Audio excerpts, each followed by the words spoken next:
Good morning, kiddos. We're going to talk about EPA 608 pressure temperature chart that you're allowed to have during the test.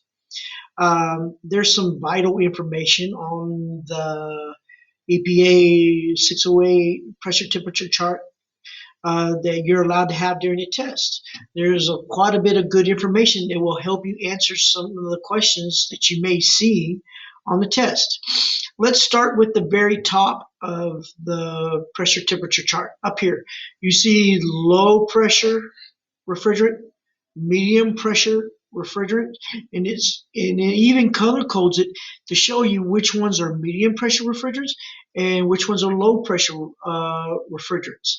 For instance, these three are low pressure refrigerants.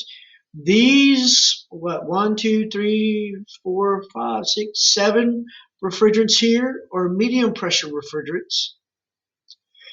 And the next, on the back side, it shows you all these refrigerants here are high pressure refrigerants.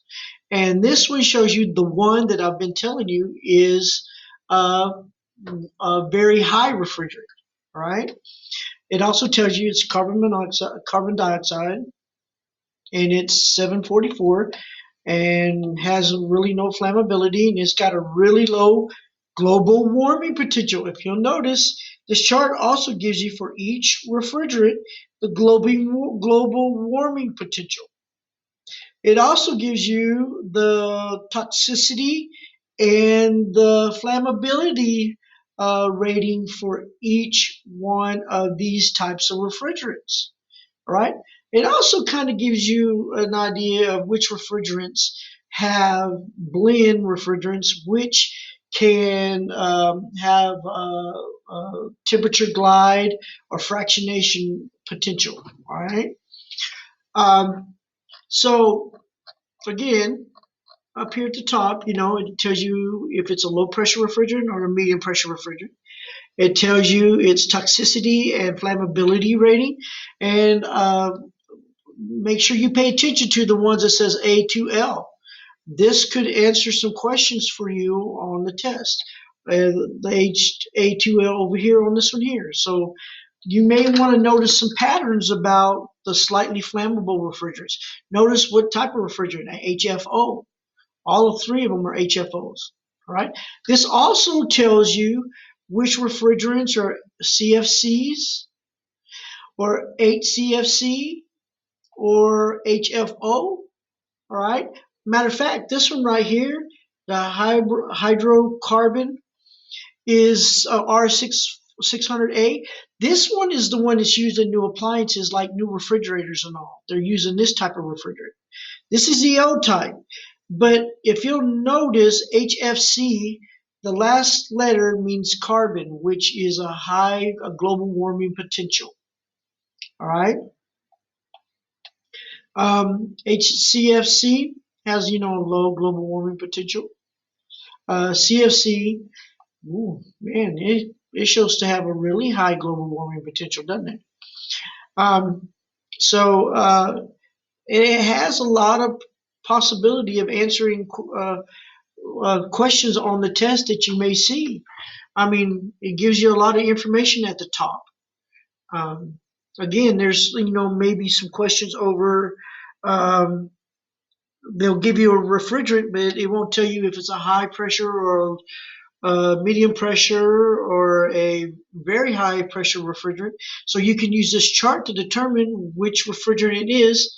And then you could answer questions like if it's a high pressure refrigerant like 410 and it's less than 200 pounds, then the vacuum rate for that refrigerant, if it's less than 200 pounds, would be what? 0, right? But if it was more than 200 pounds, the answer would be 10. So see how this, okay, it told me it's a high pressure. So less than 200, it's a 0, and more than 200, it's 10 inches of vacuum, all right? For instance, if they gave you a medium, the same way. But hey, let's say, okay, 134A, all right? What is its vacuum rate? and it says it's got more than 200 psi. I mean more than 200 pounds of refrigerant.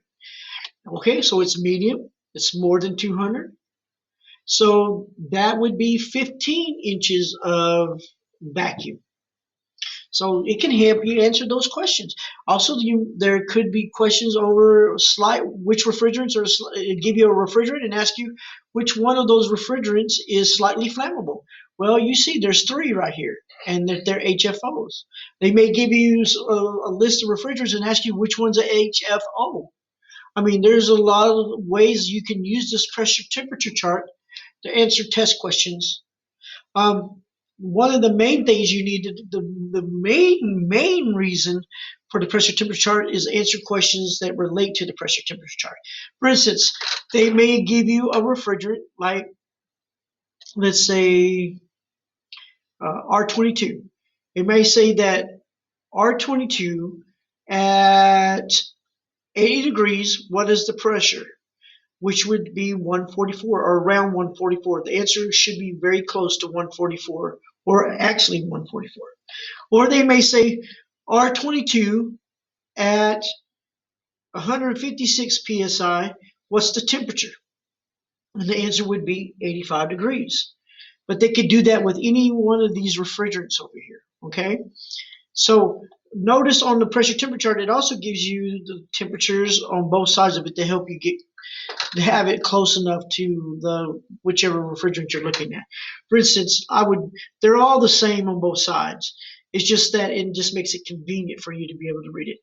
So the reds on each side of it is temperature, and everything in between those are pressures.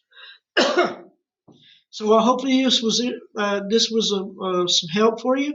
If you have any questions, give me an email.